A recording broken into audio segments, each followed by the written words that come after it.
Bienvenue au Polysécure épisode technique. Je suis accompagné de Michael. Oui, tu dis oui. Oui. Bonjour. Le monde ne te voit pas. Fait que c'est sûr que tu es juste chez la tête se passer.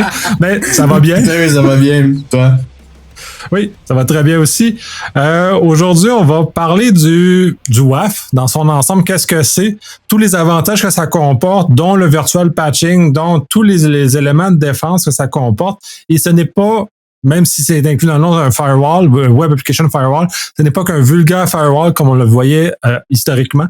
C'est quelque chose de beaucoup plus sophistiqué, beaucoup plus évolué et qui est une pièce de défense qui est très importante et même vraiment centrale à comment les infrastructures du web maintenant sont structurées. Je vais te laisser passer avec ça, puis après ça, on va voir où ça va nous mener. Je dirais qu'on passe sur un long sujet, là. J'espère que t'es attaché pour celle-là. Mais j'ai attaché Mathieu qui fait froid, fait que Mathieu qui est bien attaché, là. C'est bon. Mais pour commencer, pour vrai, puis moi, c'est un petit peu quelque chose qui me révolte de plus en plus. Pour vrai, là, je suis rendu comme qu'on jasait justement juste avant la rencontre. Je suis rendu au stade que je veux en faire un talk, je veux en parler. Je trouve que c'est un sujet qui est comme... Puis je parle pas dans le sens d'en parler pour vendre un produit, mais d'en parler pour informer les gens que... On dirait qu'il y a comme il y a une façon populaire d'en parler, si on peut dire. On dirait que pour bien du monde, là, juste le mot pare-feu ou le mot firewall, là, on dirait que ça décoche une connaissance interne qui est comme ah oui, la patente pour fermer des ports, ouvrir des ports. Là. C'est à peu près ça. Là. La réaction cliente là, quand tu rencontres quelqu'un et tu leur parles de ça, là, on dirait que c'est comme les 1 et les 0 qu'on ne cure plus. Là. C'est juste genre comme on n'a aucune idée de quoi qu'on parle. Là, comme puis ben souvent je me rends compte que plus en plus que j'explique comment que ça fonctionne, comme que je vais en profondeur. Là, le monde commence à comprendre. Mais on dirait que c'est comme une éducation qui est comme pas présente de comme à quoi ça sert un WAF tout court? C'est comme ah oui, j'ai besoin d'un WAF ou ah oui, j'ai besoin d'un pare-feu, mais comme pour faire quoi exactement? À quoi ça sert? Comme on dirait que ce bout-là là, de l'information, il est comme pas présent. On dirait que c'est comme inexistant. C'est juste comme ah, j'ai ça sur ma to-do list, faut que j'en achète un ou faut que j'en mette un en place. Que ce soit pour de la conformité ou pour ci ou pour ça, là, c'est comme quand qu'au final... C'est n'importe quoi. Pour mon avis, c'est n'importe quoi. C'est malheureux que les gens ne savent pas tous les avantages que ça comporte, d'avoir justement un WAF disponible, d'avoir cet équipement-là qui est très important dans nos infrastructures modernes qui sont web. Le fait qu'il n'y a pas de compréhension, puis on parle encore de fermeture ou d'ouverture de passe. Come on, là. Ben, c'est ça qui est malheureux, c'est que pour la plupart du monde, on dirait que c'est juste ça. Puis, dans un sens, c'est vrai, c'est un petit peu, c'est une restriction du trafic. C'est une barrière là, virtuelle là, qui vient juste genre dire, ben, ok, cette part-là passe pas, celle-là, il passe, puis blablabla, qui gère le trafic. On est tous d'accord, c'est ça le but d'un pare-feu. Mais là, si on va plus loin, puis on tombe dans Web Application Firewall, ce qui veut dire un pare-feu web applicatif. Bon. Il y a une grosse différence déjà en partant parce que là, on n'est vraiment plus à la même couche du tout. On n'est pas là juste pour dire, hey, le port, il marche ou il marche pas.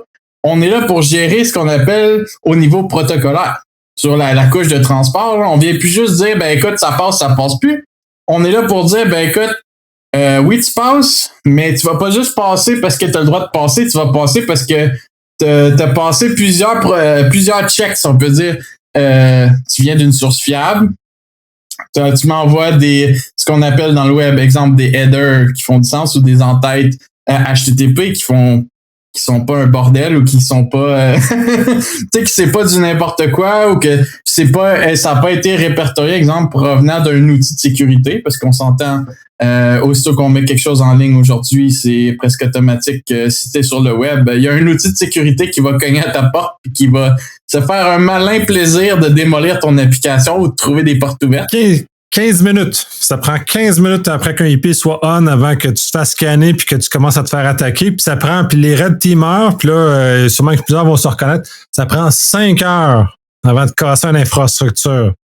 Fait que 15 minutes pour se faire détecter, 5 heures avant de réussir qu'il commence à rentrer dans tes systèmes, c'est l'asile. Puis j'étais à une conférence la semaine dernière. Là, c'est sûr qu'au moment où ça va être diffusé, c'est pas la même chose, mais bref, la semaine dernière, au moment où on enregistre, j'étais à Objectif ByDC. Puis justement, j'avais une des personnes du Myth-Attack qui était présente, qui justement parlait de ces éléments-là. Et une des questions que j'ai trouvé très intéressante dans l'audience, parce que le Myth-Attack sert à répertorier ce que les malveillants font. Puis la personne a dit, oui, mais les Red Teamers sont plus costauds que ça. Est-ce que vous allez répertorier les attaques que les Red Teamers font? La réponse a été non, parce que c'est beaucoup trop épeurant ce qu'on voit de ce côté-là. Exact, c'est totalement vrai. Puis même peut-être pour en rajouter, là, tu me fais penser à quelque chose, un test que j'ai fait, je pense, il y a 10 ans déjà.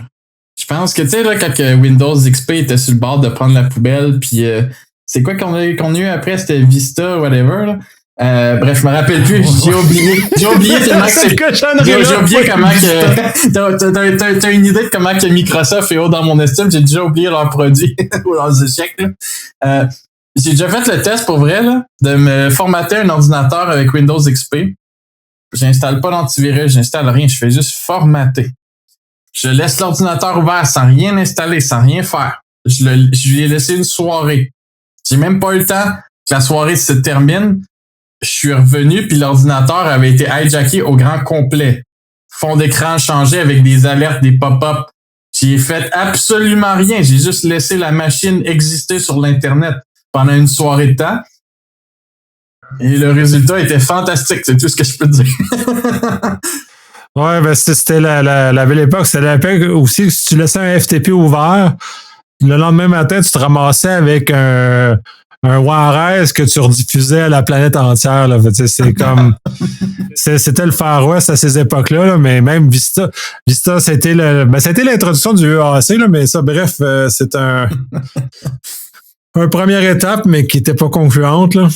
Exact, mais c'est juste pour donner l'idée à quel point que comme on pourrait juste avoir un pare-feu, puis c'est pas le pare-feu qui va changer grand-chose.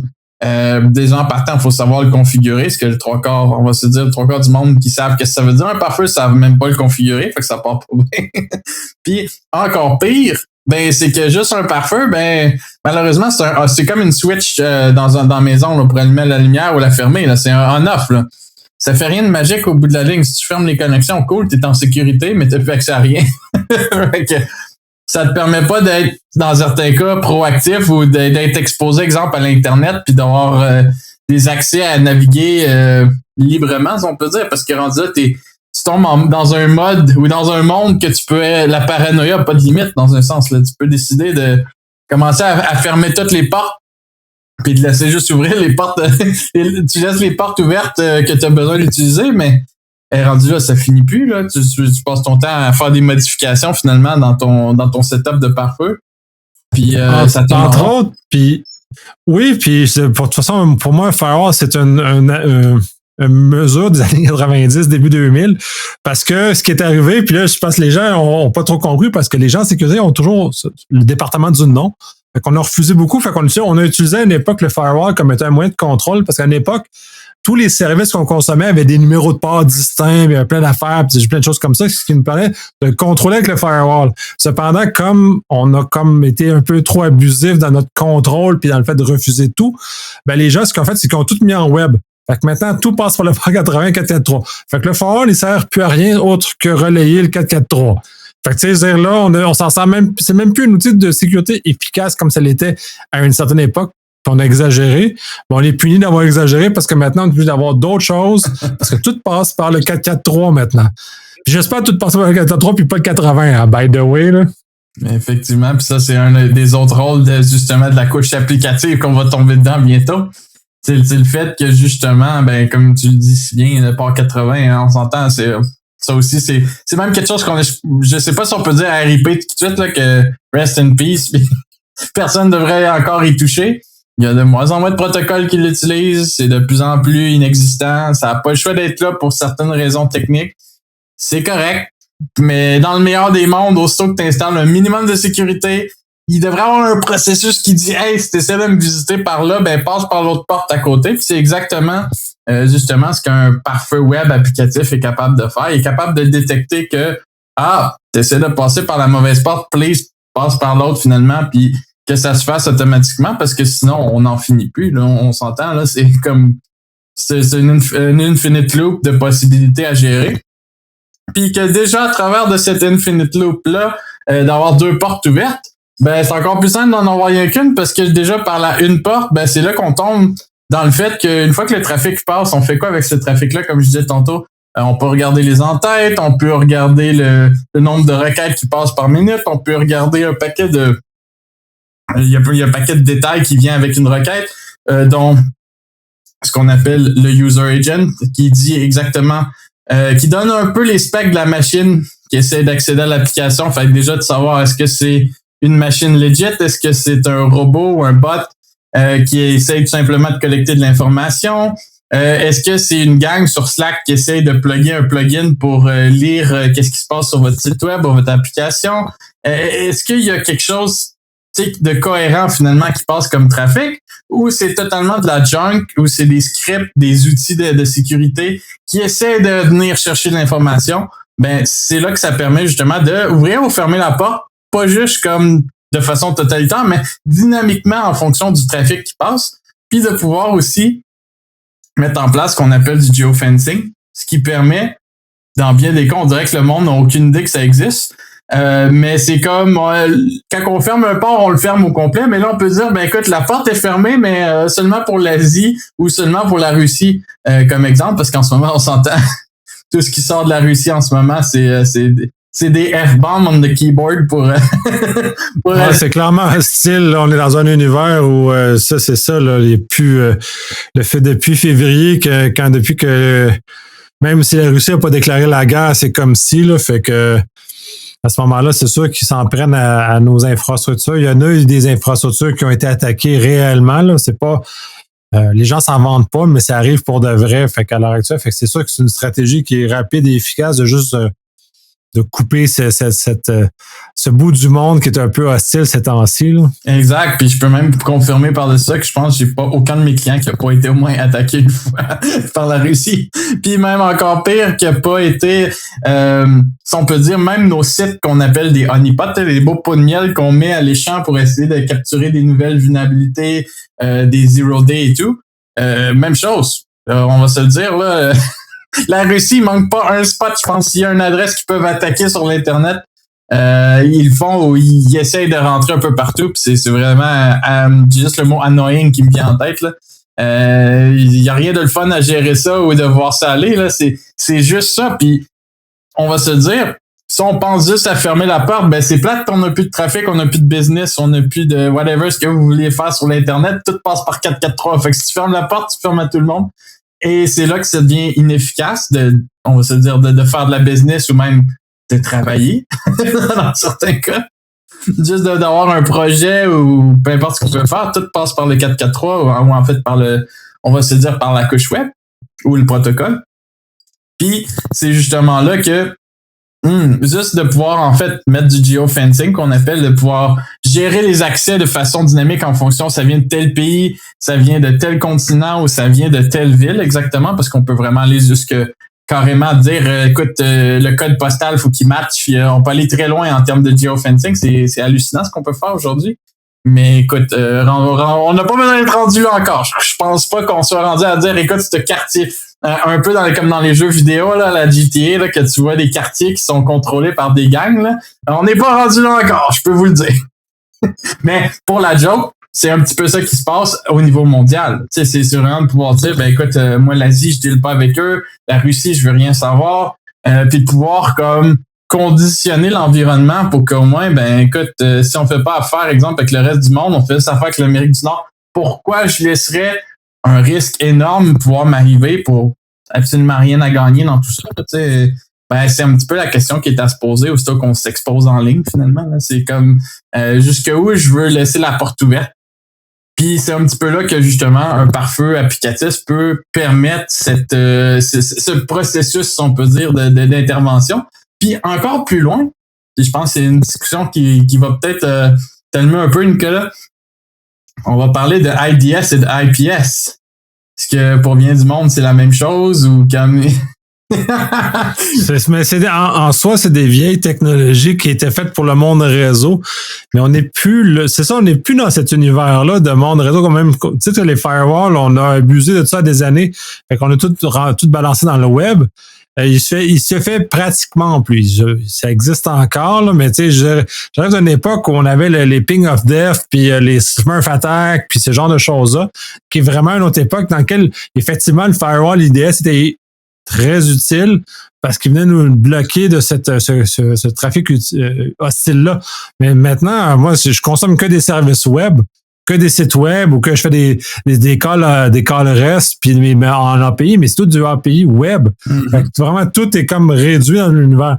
Le IDS, IPS, maintenant, il y en a en format web, mais le classique réseau avec le snort puis on oublie, là, on n'est plus dans cet univers-là du tout, là. Puis le problème avec tout ça, c'est que la plupart de ces technologies-là sont même plus conçues, sont même plus...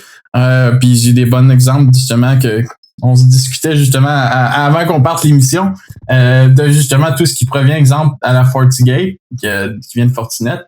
Pas pour glisser une petite oups cette semaine en plus. Mais justement, dans leur cas, j'ai trouvé ça très intéressant parce que j'ai eu à me penser sur le sujet. Ça faisait longtemps que j'avais pas ouvert une de leurs outils pour justement aider certains de nos clients.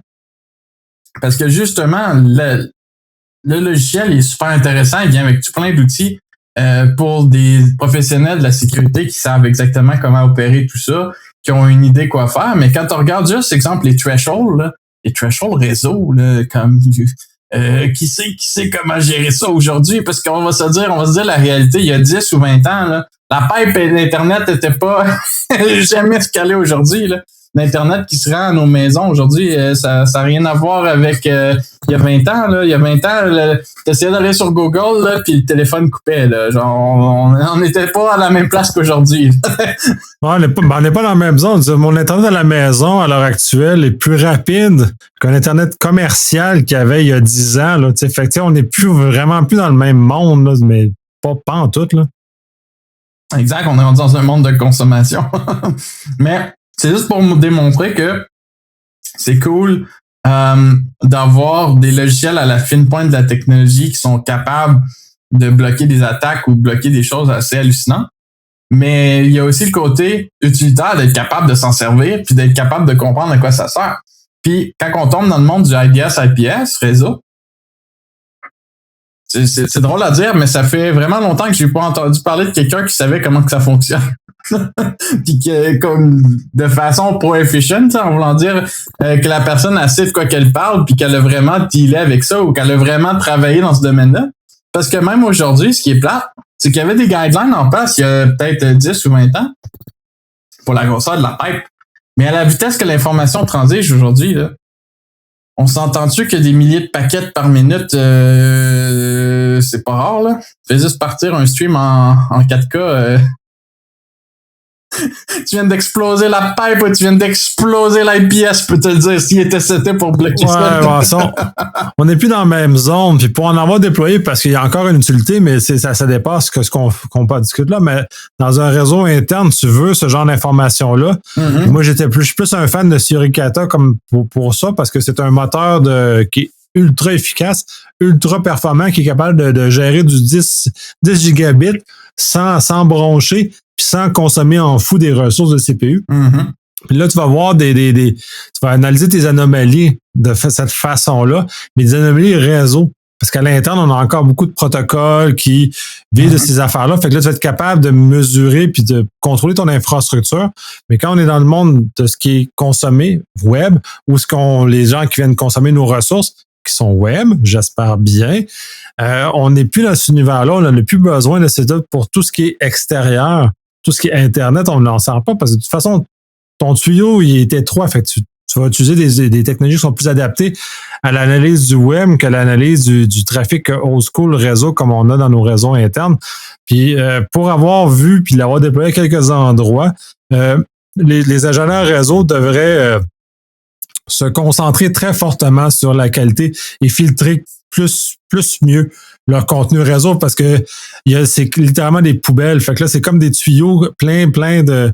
Fait que c'est pas des tuyaux d'eau propre, là, c'est des tuyaux d'eau sale, les réseaux internes. Fait que je pense qu'il y aurait intérêt à mieux contrôler les infrastructures internes, mais c'est pas la conversation d'aujourd'hui. On va retourner au web. C'était plus pour en définir sur le fait que comme c'est facile d'installer un IDS ou un IPS. Il y a beaucoup de vendeurs qui en ont, puis je vais donner un exemple concret, puis qui vont venir avec des paramètres, puis que justement, il y a moyen de bousiller son réseau complet.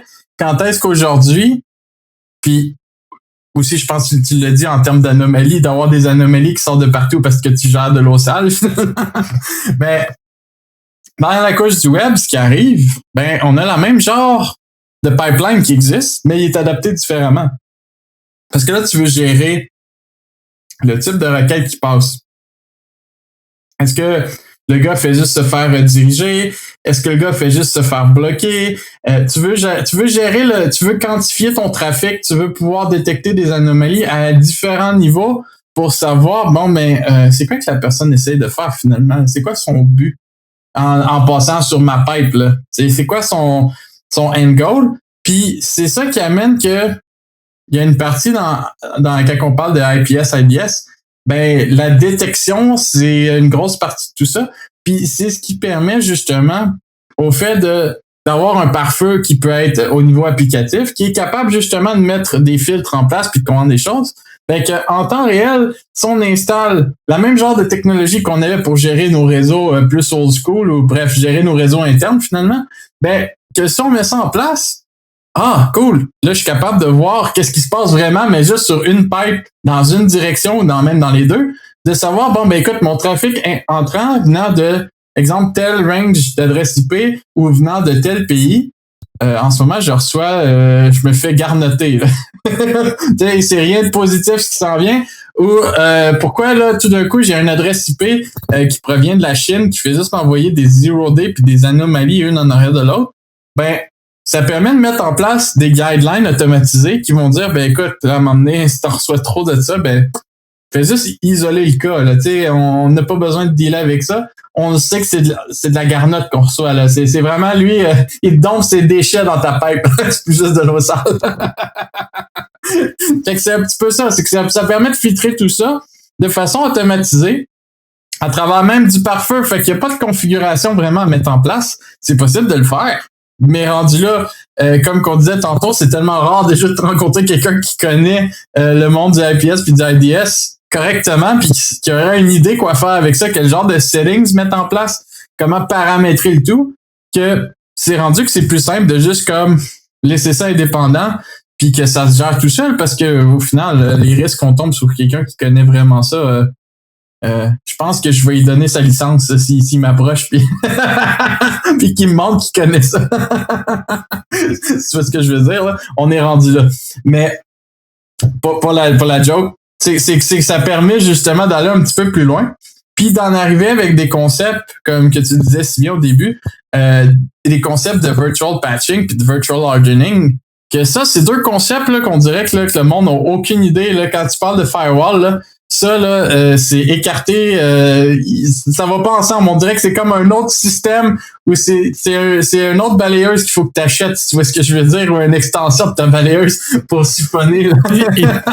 Et pourtant, c'est tout l'avantage d'avoir un WAF, c'est de faire du virtual patching, justement, pour te laisser le temps d'absorber puis de gérer ton infrastructure en dessous. Puis c'est by the way, éviter d'avoir de l'infrastructure, on n'est plus dans l'univers. Laissez la gestion de l'infrastructure ailleurs. Faites plus ça. Laissez les autres manger le coup à votre place. Mais pour ceux qui insistent encore, effectivement, le virtual patching c'est un must, mais pourtant, c'est moi, comme professionnel dans le milieu, ça fait des années que je prône ce genre d'approche-là, justement, parce que ça réduit mes efforts, ça me permet de me protéger en avance de phase. Puis une compagnie comme la tienne, te permet justement de protéger 10, 100, 1000 clients d'un coup. Fait que la même chose, et leur laisser le temps de mettre en place la fameuse patch. Puis, de toute façon, en off, tu me parlais de Exchange, qui, au moment où on enregistre, connaît certaines ratées très importantes sur le volet web d'accès, qui justement ça. Puis, juste pour moi, justement pour vous autres, d'avoir développé cette patch-là virtuelle, qui n'est pas la patch sur le vrai serveur lui-même. Fait que, by the way, puis ça, parce que je l'ai déjà fait ailleurs, quand vous utilisez un WAF, faites juste que votre application web, ou en tout cas dans ce cas-ci Exchange, n'est autorisé qu'à parler avec le WAF. Parce que si vous ne faites pas ça, on va venir vous frapper sur le côté quand même, puis ça va faire mal quand même, parce que j'ai déjà vu. Mais bref, je vais te laisser continuer. Puis tu sais ce qui est le plus ironique dans tout ça? Puis ce que je trouve encore plus drôle, c'est que le monde ne devrait pas pouvoir se faire frapper de côté si leur configuration en place sur leur service web serait bien configurée in the first place. Ben malheureusement, si on suit les standards d'aujourd'hui, puis ça, c'est une autre raison d'avoir un WAF, puis de faire exactement ce que tu as dit, de laisser juste passer le trafic qui vient du WAF. C'est le côté merveilleux de tout ça.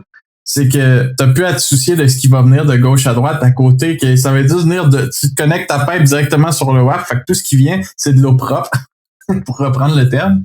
Puis ce qui vient d'à côté, ben techniquement parlant, puis ça c'est un autre sujet que je veux pas aller trop profond dedans parce que je crois qu'on pourrait se perdre.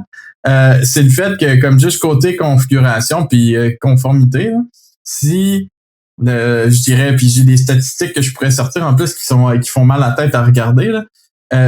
Que si le web serait mieux configuré en général, on n'aurait jamais vraiment soucié de le trafic qui vient de tel endroit ou pas, parce qu'il serait centralisé à un endroit. Parce que techniquement parlant, quand on parle à un nom de domaine, ben techniquement, on devrait pas être capable de parler à son adresse IP sur le même protocole, parce que le protocole devrait juste couper la connexion à la seconde qu'il reçoit une requête. Mais ce qui arrive, c'est que dans la réalité, le trois quarts du monde n'ont même pas cette configuration-là en place pour dire, ben écoute,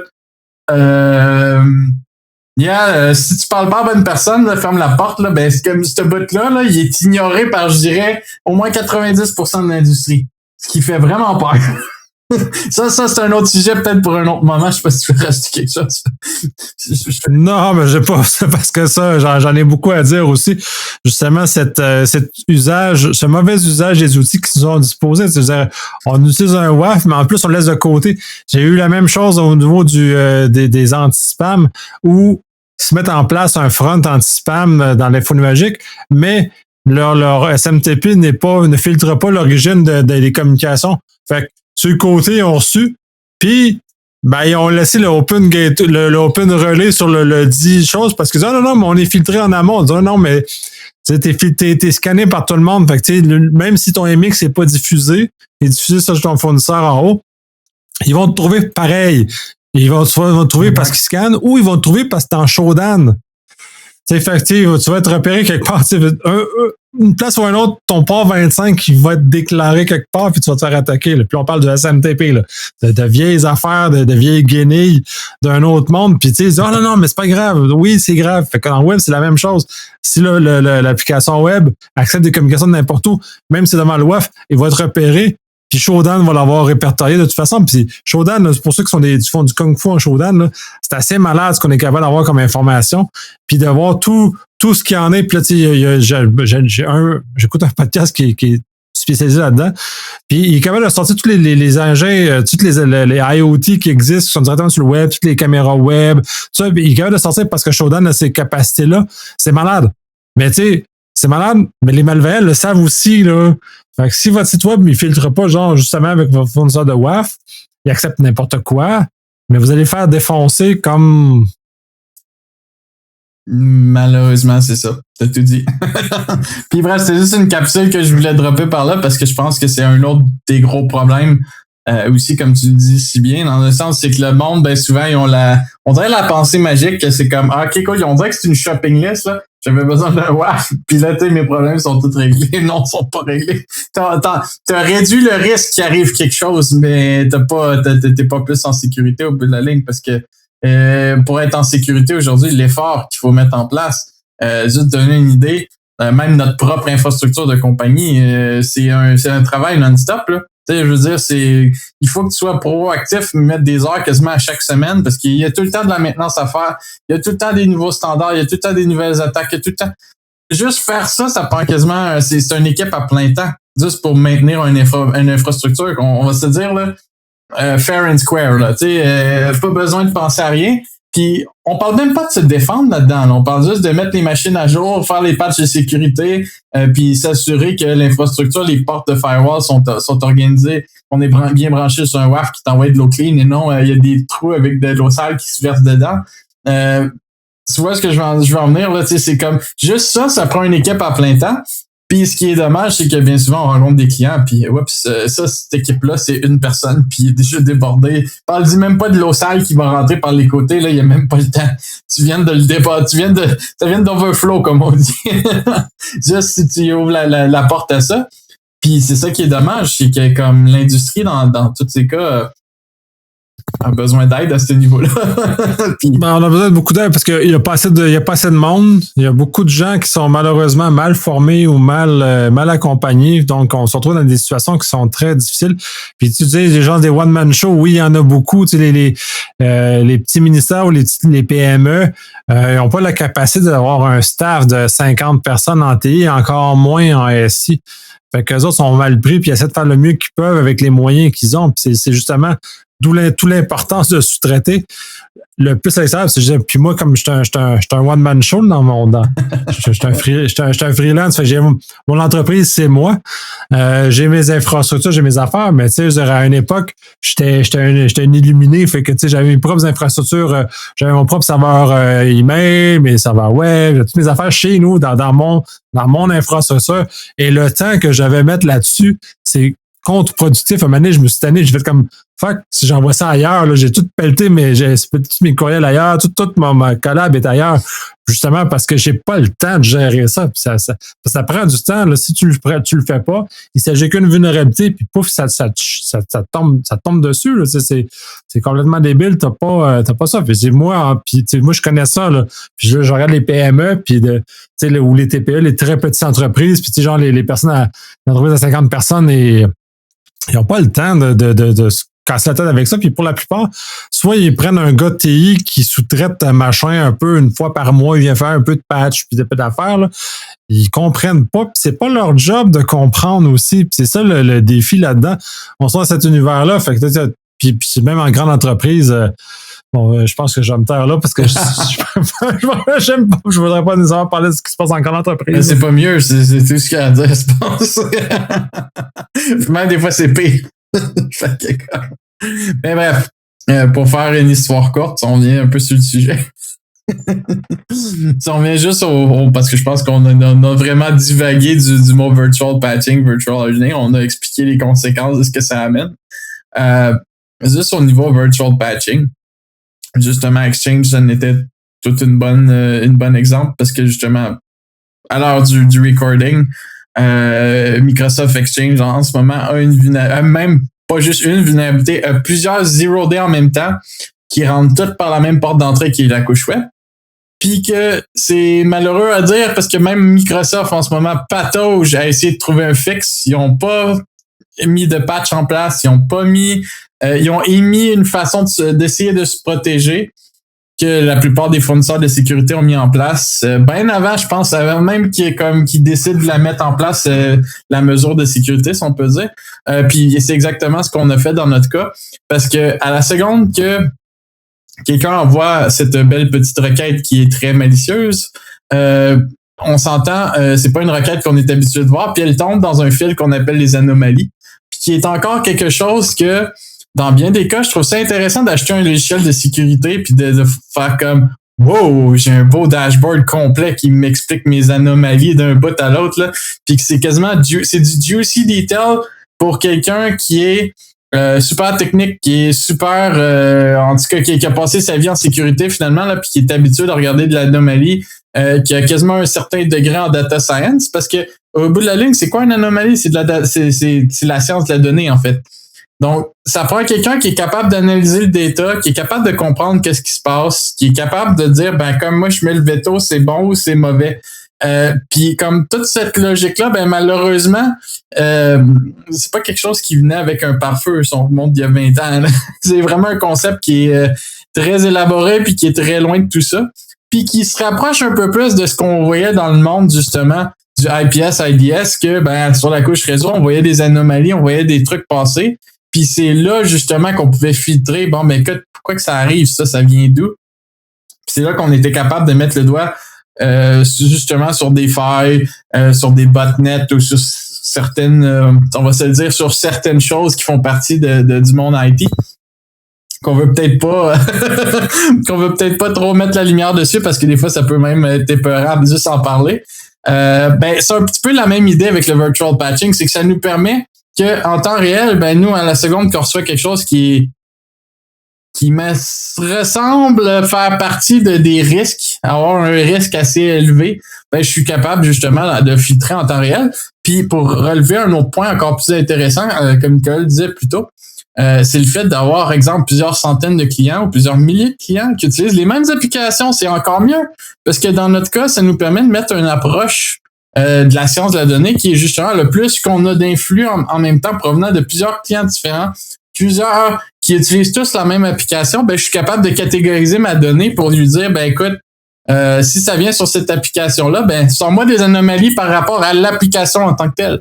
Donc, je suis capable de savoir exactement où est-ce que l'attaque va arriver, quand est-ce qu'elle va arriver, puis quand elle arrive, bien souvent, elle est filtrée avant même d'avoir pu toucher la cible, parce que justement, avec l'influx de données qu'on a, c'est encore plus facile d'isoler les cas isolés, puis de voir que finalement, le problème est systématique, puis de mettre en place justement une patch de notre côté qui va avoir comme impact que le client n'aura même pas besoin de penser à mettre sa patch en place, parce que justement, le jour que le patch va vraiment sortir, comme dans le cas qu'on a en ce moment avec Exchange, la patch, ça fait quoi déjà, Nicolas, je sais pas si tu as une idée du suivi, là, mais il me semble que ça fait plus qu'une semaine ou deux que le monde se font attaquer ou qu'ils se font exploiter déjà.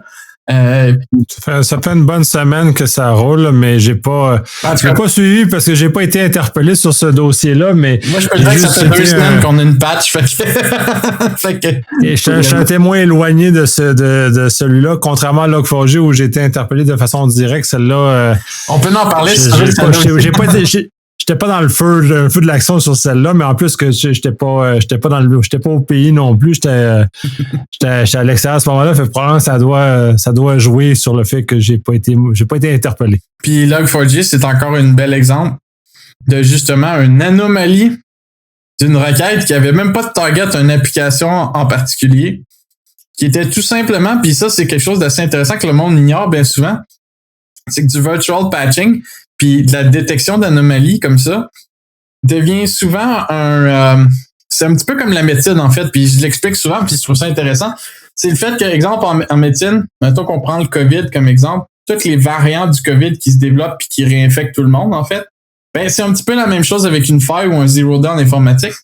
C'est que à la seconde que la première attaque est lancée publiquement, qu'elle est répertoriée, qu'elle a frappé quelqu'un, en fait, le problème qui arrive par la suite, c'est que, exemple, Log4j, je dirais à peu près 2 semaines avant même que ça soit public, avant même que le monde commence à s'affoler que ça existe, que c'était possible, nous, on avait déjà répertorié l'attaque parce qu'une des premières cibles, on était un petit peu la cible. On avait un beau target sur le dos. On avait plusieurs de nos clients qui étaient des cibles intéressantes pour ça.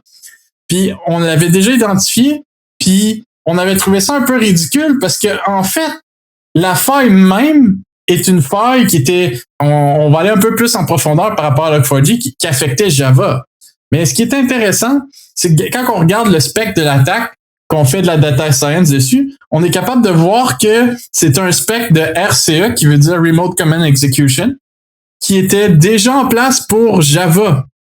C'était déjà un spectre d'attaque très connu, très en place, que n'importe quel système qui a un minimum, on va dire, j'ai juste le mot decent qui me vient en tête, qui est capable d'identifier des attaques, aurait dû bloqué. Ça aurait jamais dû se rendre là, malheureusement. Malgré que la faille était très béante et très simple, on n'aurait dû jamais se rendre là si les étapes de protection, si on aurait tout mis en place, là, le monde qui était protégé était vraiment protégé. Là, ils n'ont pas eu à paniquer.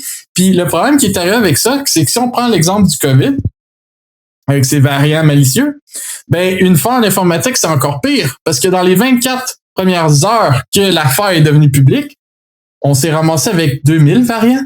Quand on a peur d'un variant là, en médecine ou d'un virus, là, on a peur de 2000 variants de façon différente de pouvoir attaquer la chose. Puis j'ai eu des histoires de d'autres fournisseurs de logiciels ou bref de solutions de sécurité avec qui je suis en contact qui me parlaient que eux, c'est plusieurs 100 000 variants qu'ils ont vus dans la même semaine. Nous, on a arrêté comme rendu un certain step parce qu'on s'est rendu compte qu'on les bloquait toutes anyway. Quand tu identifies bien la racine du problème, tu es capable d'extrapoler qu'est-ce qui va en suivre, qu'est-ce qui est possible. Donc, dépendamment du patch mis en place, puis si on veut faire des stats, c'est assez hallucinant, c'est d'être capable de voir que, cette attaque-là a fait des petits très rapidement, puis que le monde se sont rendu compte que, oups, il y a du monde qui se sont mis à mettre justement des patchs de sécurité, puis qu'il y avait toujours du monde qui trouvait des moyens de les passer, ces patchs de sécurité-là. Puis c'est là que ça devient encore plus important d'avoir encore plus de données pour pouvoir mieux protéger le client, parce que si on essaie de le faire par nous-mêmes, c'est là que ça devient dangereux. C'est vraiment une job à plein temps. Là. C'est comme si la plupart des entreprises, c'est ce bout-là, je pense, qu'ils suivent un petit peu pas. Puis c'est correct qu'ils le suivent pas parce que ça fait pas partie de leur business. Mais c'est l'idée que juste prévenir une attaque comme ça prend une pleine équipe à plein temps que c'est leur seul focus, c'est de voir ces attaques-là arriver, puis de scanner ces anomalies-là, puis avoir un beau dashboard justement qui leur dit quoi faire, parce que on s'en tire pas. Là, il y a de l'automatisation à travers tout ça, puis on s'entend. Là, on parlait de 90% tantôt. Là, je pense qu'on est à plus que 90% des compagnies qui ont même pas idée que ça existe de faire ça ou d'avoir un département qui gère ça. Puis ça ferait pas de sens non plus parce que ça coûte tellement cher. On va se dire là, le coût de la sécurité aujourd'hui, ça explose. Là. Je pense moi en tout cas de mon vécu là, des experts qui font des salaires exorbitants. Là, j'en ai vu un puis un autre. Puis c'est juste la tangente que ça prend. Je pense que ça va être encore pire dans 5 ou 10 ans. À la vitesse qu'on manque de. C'est la rareté qui amène à ça. C'est-à-dire là. Ouais. C'est de plus en plus dur de trouver des experts qui savent comment vous accompagner. Puis pour les PME, c'est juste terrible parce que là, eux autres n'ont pas les moyens financiers des grandes entreprises justement pour compétitionner sur ça. Fait que tu sais, les grandes entreprises vont réussir à rapatrier les meilleurs du milieu, justement parce qu'on a les salaires assez attrayants. Mais là, toutes les petites PME, si on parle juste sur l'environnement du Québec, c'est terrible parce que nous autres, on se retrouve avec pas de gens et pas de moyens parce que c'est très, très dispendieux de travailler dans cet univers-là. C'est pour ça qu'un système comme c'est va être un exemple, mais il y en a d'autres, justement, à frais modérés, tu embauches une série d'experts, mais tu mutualises ça, puis c'est tout le volet. Puis c'est en fait, c'est comme un peu l'info numérique fonctionne en général, c'est de justement répartir le coût sur plusieurs et que tout le monde a le même bénéfice en même temps de cet élément-là. En cybersécurité, ça va devenir fondamental, même inévitable d'en arriver là, parce qu'on ne sera jamais capable de ramener des experts même si on essaie de les former, on ne sera jamais capable d'amener des experts suffisamment pour réussir à faire ça. Donc, il faut vraiment aller vers l'autre côté. Permets-moi que, en tout cas, je te vole ta quote, que c'est inévitable. Je pense que je mets ça dans mon talk pour le Hackfest. C'est pas le problème, mais effectivement, ça devient inévitable. Tu sais, l'usage de ce genre de service-là, on n'a plus de staff pour le faire en cyber, c'est encore plus en TI. On commence déjà on commence à se sentir le fait que le monde commence à avoir de la misère à embaucher des gens compétents. En cyber, c'est encore pire. À quel point on est dans un état de pauvreté de quantité de gens. Fait que après ça, comment tu veux que les petites PME puissent se protéger quand il n'y a même plus d'experts sur le marché qui sont capables de les accompagner, puis parce que les grandes entreprises les monopolisent toutes aussi, là, parce qu'ils ont plus les poches plus profondes sont capables de toutes les prendre. Mais c'est ça, il faut des systèmes qui sont mutualisés, des systèmes qui font ça. Puis c'est l'avantage du virtual patching, c'est que toi, tu appliques ta patch dans le système que tu offres, dans le service que tu offres, et tu as 1000, 2000, 10 000 clients d'un coup qui se trouvent à bénéficier de ça, qui n'ont pas besoin de eux-mêmes déployer l'énergie, le temps et d'embaucher les gens pour obtenir ce service-là. Et c'est là l'avantage, puis je crois que c'est là, tant qu'à moi, l'avenir, parce que les gens, c'est même au-delà, si on essaie de former des gens en cyber, il n'y en aura pas tant que ça, là, parce que c'est un univers très particulier avec des mandings un peu spécial, puis c'est pas n'importe qui peut aller là-dedans de façon aussi ouverte que dans certaines autres où qui sont plus des univers un peu plus prévisibles tant qu'à moi. Là. Fait que c'est de prendre une approche et un thinking qui est différent de ce qu'on retrouverait normalement, là, mais mon opinion. Je vais même continuer puis approuver ton opinion sur un point. Écoute, un des plus gros géants justement du web qui est Google a exactement l'approche qu'on a en ce moment. C'est exactement comme ça qu'ils pallient aux plus grosses vulnérabilités du web, puis qui protège un écosystème. On se dit Google, c'est géant, là, c'est planétaire. On se dit c'est plus juste si eux il leur arrive quelque chose, on est tout infecté, on a tout un compte Gmail ou on a tout rapport à Google soit à partir de notre téléphone ou autre, qu'on le veuille ou qu'on le veuille pas. Fait que quand on pense à des business comme ça qui ont une importance planétaire puis qui ont à déployer, on s'entend, puis ça c'est la petite nuance que je voulais ajouter à ton opinion parce que je l'aime bien moi aussi. C'est le côté comme de comprendre que c'est compartimenté, c'est bien beau de vouloir se proclamer, exemple, expert en cybersécurité, mais c'est rendu que la cybersécurité, c'est tellement technique parce qu'il y a tellement de sous-branches. Tu peux être un expert en Red Team, tu peux être un expert en Blue Team, tu peux être un leader de Purple Team, tu peux être un data scientist qui a un attrait pour la cybersécurité. Tu peux être le gars de IT qui est un crack de configuration de sécurité, mais qui a aucune notion de Red Team, bref, qui a aucune notion de tout le reste. Puis c'est bien rare de tomber sur quelqu'un qui va être un all-in-one ou un jack of all trades, master of none. Que ça va être très, très, très rare. En tout cas, moi, dans mon cas, j'en ai pas rencontré souvent. J'ai plus rencontré du monde qui était très, très calé dans leur branche à eux. Puis comme essayez pas de les détrôner, ils sont là depuis trop longtemps. Ils connaissent la machine d'un bout à l'autre, mais ils connaissent juste ça. Ouais, mais c'est ça, ce qui a changé en cyber dans les 10 dernières années. Avant, on était nécessairement, on touchait à tout. Dans les 10 dernières, au moins les 10 dernières années, il y a eu une énorme spécialisation dans beaucoup de domaines qui fait que c'est virtuellement impossible d'être expert dans tous ces domaines-là parce que c'est trop vaste. C'est justement parce que donc ça prend des experts, puis ça prend plus d'experts, puis ça amplifie le problème pour les PME, entre autres, qu'on ne peut pas se payer genre 10 experts parce qu'il va falloir qu'il y en ait un en GIA, un en réseau, un en application, un en plus, on en a plein, là. On va pas de conformité comme on a parlé la dernière fois. Il y en a une panoplie de domaines qui sont rendus là, puis c'est excessivement difficile. Puis moi, l'autre exemple, c'est je les appelle les full stack. En cyber. En prog, tu as des full stack, ben en cyber, tu as des full stack. Il y en a vraiment pas beaucoup des full stack parce que ça prend une compréhension très, très pointue dans tous les domaines.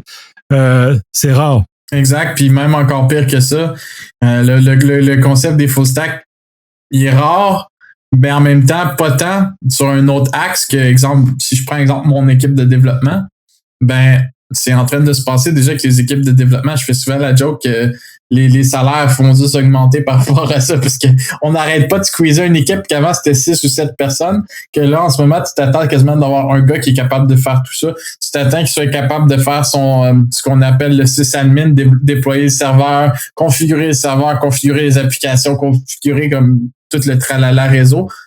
Tu t'attends qu'il va faire son DevOps, qu'il va créer lui-même son pipeline, tu t'attends qu'il utilise les bonnes pratiques de sécurité, puis le SDLC and so on.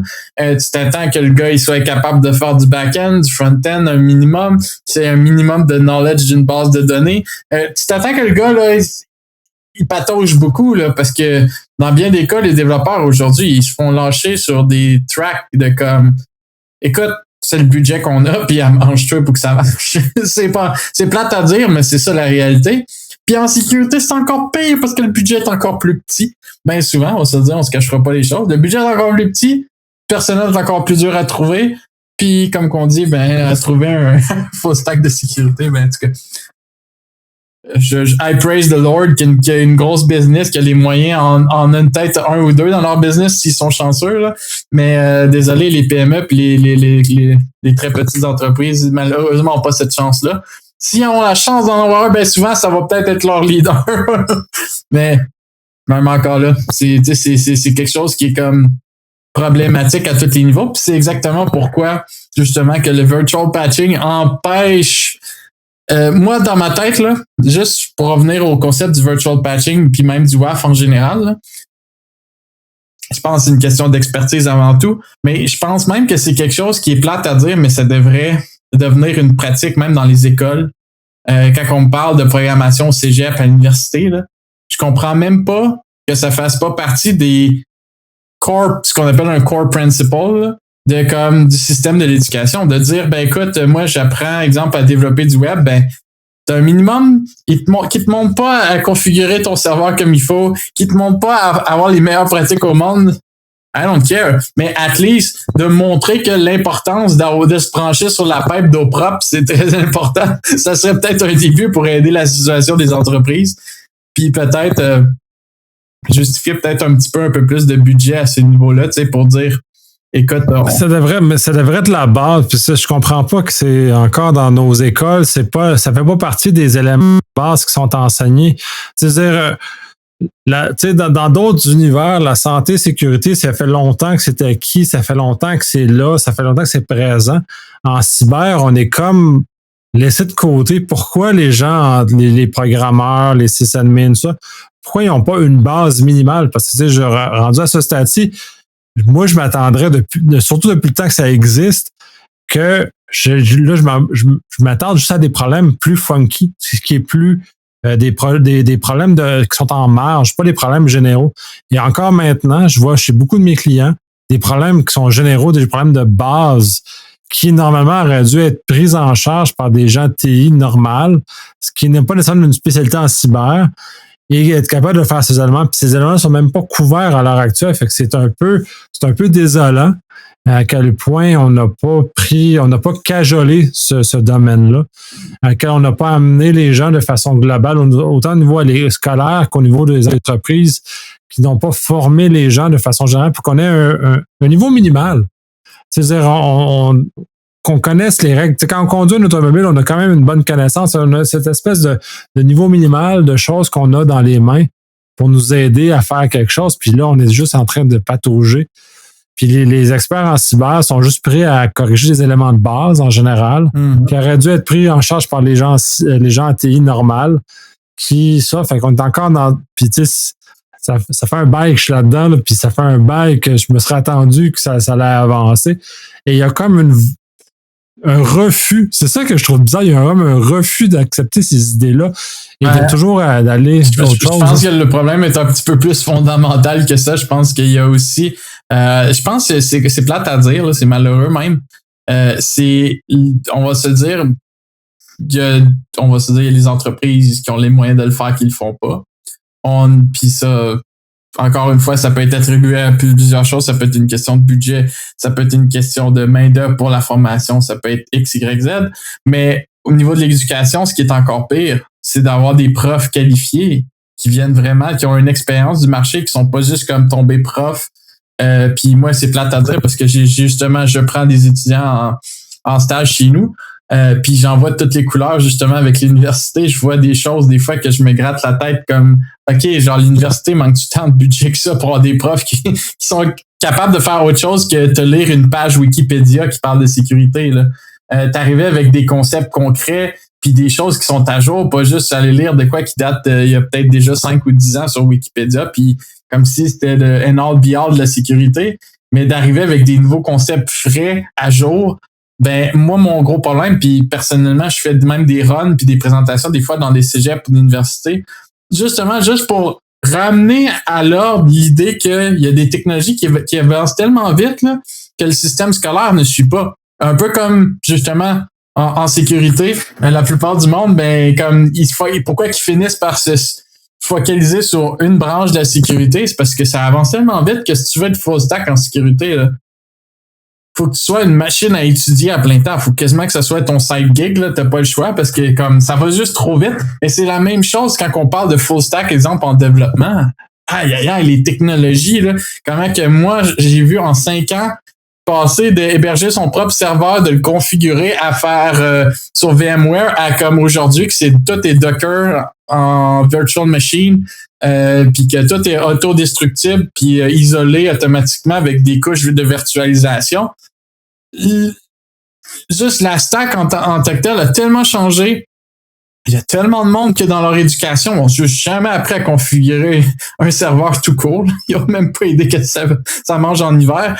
C'est tellement de concepts qui vont tellement vite là, que comme si le monde n'est pas assez à jour, on dirait que ça ne suit plus. Puis l'éducation est comme pognée in the middle. Puis les entreprises, la même chose. Suivre cette évolution-là, puis suivre les nouveaux trends, puis où est-ce que ça s'en va, là, c'est quasiment, faut que tu dédies quelqu'un à plein temps à faire ces recherches-là, puis à amener ces nouveaux concepts-là dans l'entreprise, ou autant que dans le niveau scolaire. Puis on dirait que c'est ce coût extra-là, je sais pas si je peux dire, ou comme on dirait, ou je sais pas si c'est justifié par la manque de main-d'œuvre, mais c'est ce qui fait que après ça, on forme du monde pour faire une job X, puis ils arrivent sur le marché de l'entreprise, puis ils sont comme qu'est-ce que c'est ça? Genre, moi, on m'a jamais appris ça. Puis c'est quasiment juste ça qu'on voit, malheureusement. Quand il est question de programmer, ça, s'il n'y a pas de problème, ils sont opérationnels. Tout le monde est capable d'apprendre à programmer. Mais là, quand on leur dit, t'as peur, là, faut que tu fasses plus que ça. C'est là que, comme bien souvent, ça sent la soupe chaude assez rapidement, puis que même que ça peut, c'est plate à dire, parce que c'est comme, on essaie de résoudre un problème de main-d'œuvre, mais comme, la soupe chaude fait que, un petit peu comme dans le milieu hospitalier, que le monde se tanne, puisque c'est un chaos incontrôlable. Ben, c'est la même chose. Tu as du monde qui se rend sur le marché du travail puis qui sont comme, hey, mais moi, c'est pas ça que j'ai étudié, là. Tu sais, comme c'est pas ça que je suis venu faire du tout, puis ils se rendent compte que la réalité, ben, c'est de faire partie de ce chaos-là puis de se mettre à jour, finalement, là. C'est ça qui fait qu'on a encore plus de misère, finalement, dans tous les axes à trouver du monde parce que, comme, c'est juste, on est dans une loupe d'évolution trop rapide. Puis c'est ça, justement, qui fait que les zero day vont encore plus vite. C'est pour ça qu'il faut les bloquer avec justement un système de virtual patching. Puis j'aimerais ça sauter au sujet numéro 2, qui est souvent son petit frère que tout le monde oublie. Là, on dirait qu'il l'ignore, il fait pas partie de la même famille. Mais le concept de virtual hardening, qui est justement quelque chose qu'on dirait que le 3/4 du monde n'a aucune idée que ça existe.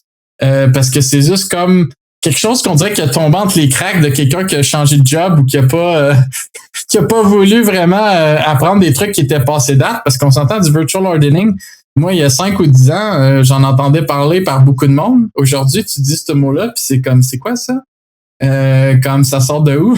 C'est un petit peu comme quand on parlait du IDS, IPS tantôt, que comme c'est quelque chose d'un concept de réseau qui est rendu évolué puis qui veut plus pas en doute dire la même chose.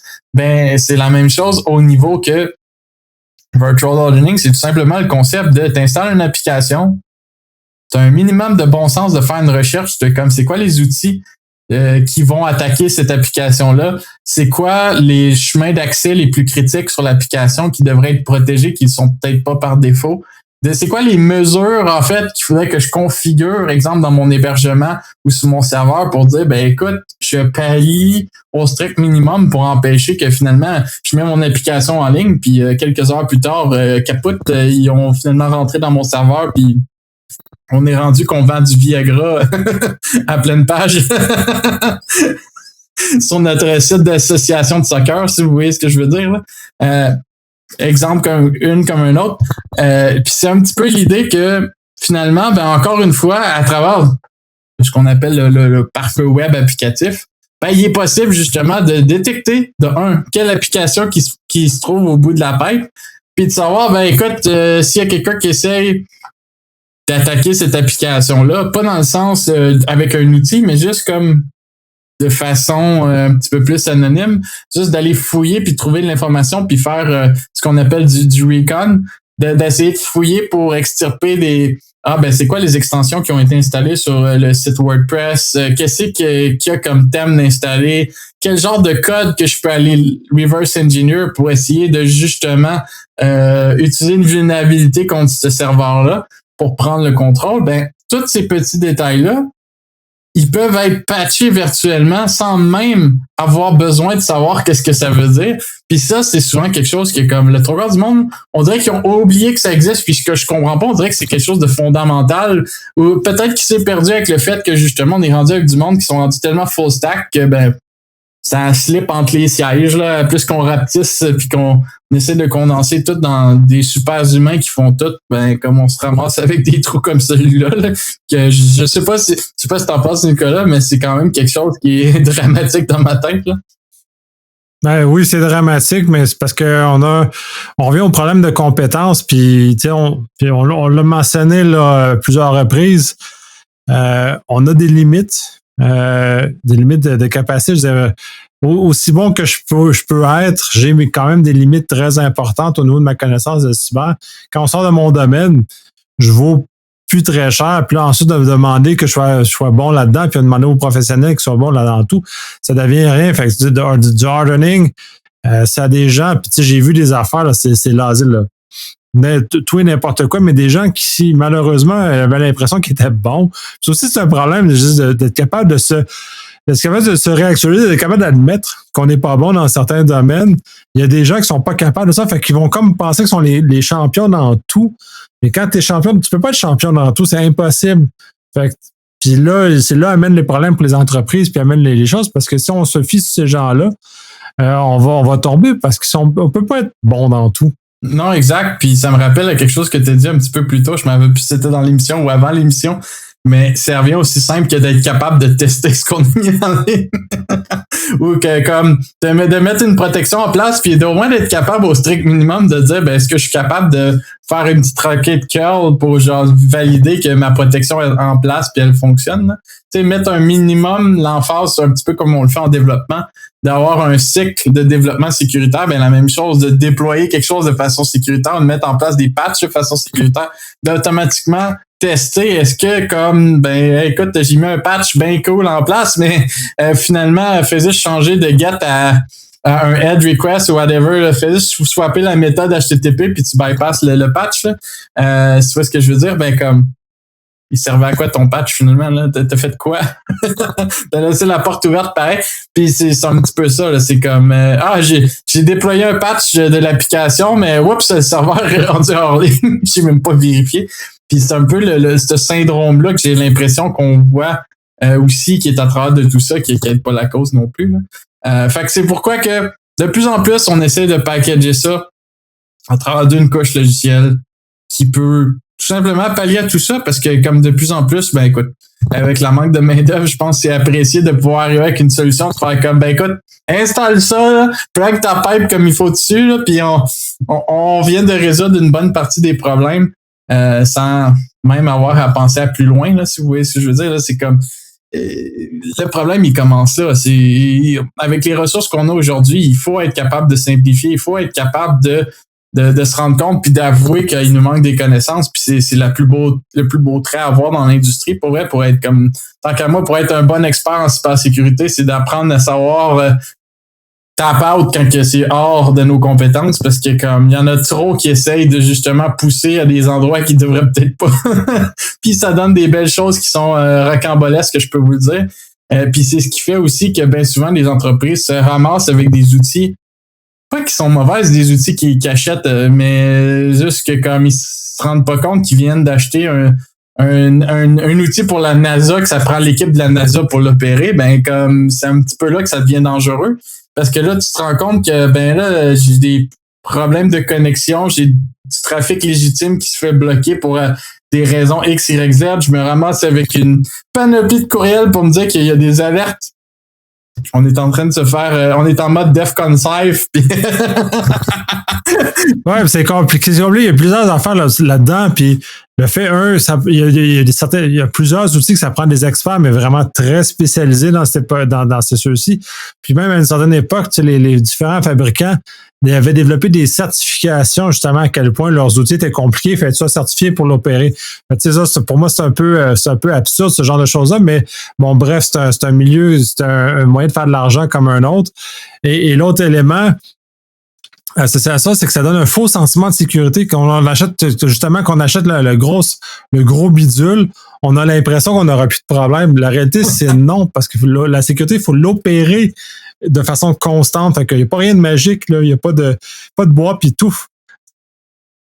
C'est totalement ça, puis c'est exactement pourquoi que nous, de notre côté, comme de plus en plus, que ce soit un pare-feu web, puis même les autres pare-feux que je vais dropper une petite F-bomb dans l'émission, autant les autres pare-feux qu'on est en train de développer, justement, qui sont à d'autres niveaux pour d'autres protocoles qui sont autant oubliés, si on peut dire, là, qui ont d'autres problèmes similaires, c'est la même chose. Ça se rattache tout au fait que quand on regarde des applications qui sont trop dures à utiliser ou qui t'es rendu que tu as volé une formation, c'est bien souvent parce que ils te le disent pas, mais c'est pas vraiment une formation que tu as besoin. Tu as juste besoin d'avoir un data scientist qui fait partie de l'équipe de sécurité.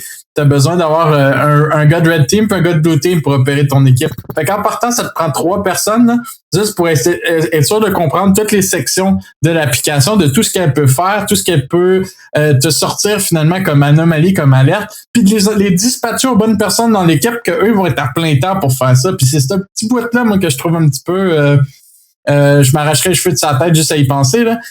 C'est juste chaotique de penser qu'il est comme, faut que tu payes pour l'outil à un prix bien souvent qui dépasse l'entendement parce que ça fait aucun sens. C'est comme, c'est quoi, les profits de l'entreprise vont tous dans la sécurité, là. C'est comme, à un moment donné, il y a comme une limite, là. Moi, je vois des chefs, des fois, qui, quand t'es rendu que tu payes au-dessus de 100 000 pour ta sécurité, là, puis que c'est juste pour l'outil, là, tu parles même pas des gens qui l'opèrent, là. Je pense qu'il y a un petit problème quelque part, là. Tu sais, à moins que tu sois une méga entreprise, là, ça peut faire du sens, là. Mais quand tu es une petite PME ou une très petite entreprise qui paye plusieurs milliers de dollars, déjà là, je pense que comme je me demande qu'elle sert à quoi l'entreprise à part faire vivre les entreprises de sécurité, c'est l'autre question qui se pose. Puis qui ramène au problème que, ben, au final, si on serait capable de pallier au fait d'avoir besoin déjà d'avoir quelqu'un qui s'occupe de l'outil, moi, je sais pas, mais ça me fait sentir un peu comme l'achat d'un nouveau cellulaire, puis de se rendre compte que comme, hey, ça a tellement changé d'une génération à une autre, puis comme d'avoir le feeling un petit peu comme, moi, je vais prendre un exemple de mes parents, que tu leur montes un nouveau cellulaire, là, puis comme, wow, attends, là, c'est considération là, que je te donne un nouveau cellulaire entre les mains, là, parce que je sais que c'est moi qui vont appeler. Il va falloir que je passe une fin de semaine à leur expliquer comment ça marche. Puis si on est chanceux, ben c'est la même chose avec les gros outils de sécurité, c'est que c'est pas pour rien qu'on arrive à avoir besoin de formation. Ça n'a pas été conçu pour monsieur et madame tout le monde, ça a été conçu pour des experts de métier. Que justement, moi des fois c'est assez incroyable, on me montre des outils puis la bave à coule, là, je suis comme wow. Moi là quand je travaillais en sécurité, si on m'aurait donné cet outillage là pour travailler là, j'aurais été au paradis. Mais dans la réalité, il faut travailler pour une entreprise qui a les moyens de se permettre ça de un, puis après ça ben d'avoir l'équipe qui va derrière, puis c'est souvent ça qui est oublié. Puis c'est là pourquoi justement que on met autant l'emphase sur justement l'idée de pouvoir patcher virtuellement, de pouvoir protéger plusieurs clients en temps réel, puis de pouvoir automatiser tout ça derrière une petite équipe de notre côté qui est capable de, juste en triant application par application, couche par couche, d'être capable de gérer beaucoup plus d'anomalies, beaucoup plus d'alertes que une équipe, parce que c'est drôle à dire, on pourrait avoir le logiciel le plus perfectionné du marché, l'équipe pour la gérer. Le gros problème qui différencie le côté AI qui peut gérer une infinité de clients en temps réel et d'applications, puis le côté unidimensionnel d'avoir une équipe super qui pourrait être probablement les meilleurs du marché, qui vont gérer avec la plus belle, on va dire qu'ils ont une Ferrari comme outil de sécurité pour opérer. Ben c'est beau entendre parler, mais dans la réalité, si vous avez 3 applications, exemple, ou 4 applications dans l'entreprise à protéger, comment vous faites pour savoir que quelque chose est vraiment une anomalie quand c'est juste une petite requête qui vient de passer direct parce que comme, oups, malheureusement, j'ai pas assez d'échantillons pour te dire que c'est une anomalie. Ben, c'est tout ce genre de stéréotype-là qui fait que le endgame, si on peut dire, de tout ça fait que, je veux dire, comme Nicolas disait plus tôt, c'est inévitable qu'on s'enligne vers quelque chose qui va regrouper beaucoup de clients ensemble parce que comment tu veux gérer quelque chose qui est une anomalie, on s'entend, des anomalies, là, c'est un beau mot, moi, que je trouve trop, on dirait que c'est pour du monde avec un PhD, là, bien souvent, là. Que pour dire que finalement, c'est des statistiques pour dire c'est quoi le plus petit percentile de l'information qui ne matche pas avec tout le reste, là, tu sais. C'est là que moi, je pogne un bug, puis je suis comme, ben pourquoi pas simplifier tout ça, puis d'en mettre le plus possible dans le même panier, comme ça, on va être sûr que le petit pourcentile qui va sortir du lot, ben il risque d'avoir un problème, ce petit percentile-là. Il y a une raison pourquoi il existe, puis malheureusement, c'est ce qu'on oublie assez souvent, c'est que le monde qui travaille de l'autre bord de la clôture, ceux qui sont du côté des méchants, si on peut dire, ou des vilains hackers dans un sens, c'est eux qui sont vraiment dangereux parce que eux autres, ils ont toute leur journée, ils ont toute leur fin de semaine à juste penser comment ils vont justement trouver de nouvelles manières détournées de trouver des points d'entrée, de trouver des façons de contourner les règles de sécurité, de contourner des patchs de sécurité, puis de justement se faire passer pour quelqu'un d'autre ou justement, dans bien des cas, quelque chose qu'on me demande souvent, puis je pense que c'est un sujet qui voudrait quasiment une émission là, pour en parler, de passer par un VPN ou de se faire passer pour un autre pays pour arriver à ses fins. Tu sais, comme on peut en parler pendant des heures, je vois même des choses qui est encore pire. Le monde, je suis un défendeur du cloud pour beaucoup de raisons. Puis autant que le cloud peut être autant dangereux quand tu te rends compte qu'un cloud a un réseau privé. Qu'est-ce qui arrive si on bloque l'Internet, mais le réseau privé du cloud lui-même contient, si on veut dire, des membres du crime organisé côté informatique, on va se le dire, là, qui ont eux-mêmes des serveurs puis qui dépensent des fortunes, justement, chez Azure, chez Google, chez Amazon, name it, pour justement pouvoir lancer des attaques à même le réseau de ces centres de données-là, puis que comme on se dit, ben ça vient de l'interne. C'est toutes des questions qui se posent, mais je vous en laisse sur la déduction de ce qu'on disait tantôt avec le beau tuyau plein d'eau sale. Là, ben là, plus que ça, l'eau qui rentre dans vos serveurs, je veux vous dire, vous êtes branchés sur une pipe qu'on appelle l'Internet. Ouais, c'est assez troublant, mais effectivement, toutes ces affaires-là, parce qu'on a tendance à réfléchir sur les anciennes façons. Et le crime organisé, c'est déjà retourné de bord, ils sont déjà bien outillés en info numérique, là. Ils sont déjà là, fait qu'ils vivent dans cet univers-là depuis déjà longtemps. Fait que, puis vraiment, même avant les entreprises plus sérieuses qui ont pris du temps avant de faire le virage, fait que ça, ils l'ont fait. On va conclure là-dessus parce qu'on est en train de glisser sur d'autres choses aussi. Puis on fait déjà un bon bout de temps qu'on jase, qu'on va s'en garder pour d'autres. Toujours très intéressant. Là, on a encore parlé une panoplie, on ne sait jamais où ça va mener. Fait que ça va mener à plein d'endroits intéressants qui vont mener à plein d'autres façons de justement d'en parler justement sur les volets, crime organisé, l'info numérique, tout ça, qu'est-ce que ça a comme conséquence, parce que je pense que les gens ne mesurent pas. Je te remercie énormément parce que c'est toujours très agréable tout ça. Ça fait plaisir. On va se revoir bientôt. Oui.